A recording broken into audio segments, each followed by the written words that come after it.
രാമായണ ശീലുകൾ കേട്ടുണരുന്ന മലയാള നാളുകൾക്ക് തിങ്കളാഴ്ച തുടക്കമായി. ഇന്ന് കർക്കിടകം 1. കർക്കിടകത്തിന്റെ ദുർഘടമൊഴിയാൻ രാമായണ പാരായണം ഉത്തമമെന്നാണ് പഴമക്കാർ പറയുന്നത്. സമൃദ്ധിയുടെ ചിങ്ങമാസത്തിനു മുന്നേ എത്തുന്ന കർക്കിടക മാസത്തിനും മലയാള മണ്ണിൽ ഏറെ പ്രാധാന്യമാണുള്ളത്. രാമായണ മാസാചരണത്തിന്റെ ഭാഗമായി ക്ഷേത്രങ്ങളിലെല്ലാം കഴിഞ്ഞ ദിവസം തന്നെ ഒരുക്കങ്ങൾ പൂർത്തിയായി കഴിഞ്ഞിരുന്നു.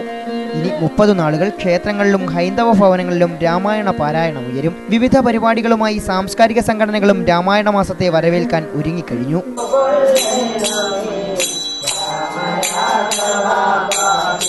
സനാതനധർമ്മ സംരക്ഷണ സമിതിയുടെ നേതൃത്വത്തിൽ രാമായണ മാസാചരണത്തിന് തിങ്കളാഴ്ച ആരംഭനയിൽ തുടക്കമാകും. ക്ഷേത്രങ്ങളിലും വിവിധ ഭവനങ്ങളിലും സനാതന ധർമ്മ സംരക്ഷണ സമിതിയും മറ്റു ഹൈന്ദവ സംഘടനകളും രാമായണ സന്ധ്യ സംഘടിപ്പിക്കും. സമിതിയുടെ നേതൃത്വത്തിൽ അഖില കേരള രാമായണ പ്രശ്നോത്തരി ആഗസ്റ്റ് 15 പുനലൂർ സ്വയംവര ഹാളിൽ നടക്കും. മലയാള ഭാഷാ പിതാവ് തുഞ്ചത്ത് രാമാനുജൻ എഴുത്തച്ഛന്റെ കിളിത്തത്ത പാടിയ രാമായണ ഗ്രന്ഥത്തിന്റെ പേരിൽ ആചരിക്കുന്ന മാസം എന്നതാണ് കർക്കിടകത്തിന്റെ പ്രത്യേകത. പിതൃതർപ്പണത്തിനായുള്ള വിശേഷ ദിനവും കർക്കിടകത്തിൽ തന്നെയാണ്. പഞ്ഞക്കർക്കിടകം പണ്ടുകാലങ്ങളിൽ പകർച്ചവ്യാധികളുടെയും ദാരിദ്ര്യത്തിന്റെയും മാസമെന്നാണ് അറിയപ്പെട്ടിരുന്നത്. രാമായണ പാരായണം പകർച്ചവ്യാധികളിൽ നിന്നും മുക്തിക്കുള്ള മരുന്നെന്നാണ് പഴമക്കാർ വിശ്വസിച്ചു വന്നത്. ഇതിനാലാവണം ഈ മാസം രാമായണ മാസമായി ആചരിച്ചു വരുന്നത്. രാമകഥാശ്രവണം പുണ്യവും മോക്ഷദായകവുമെന്നാണ് വിശ്വാസം.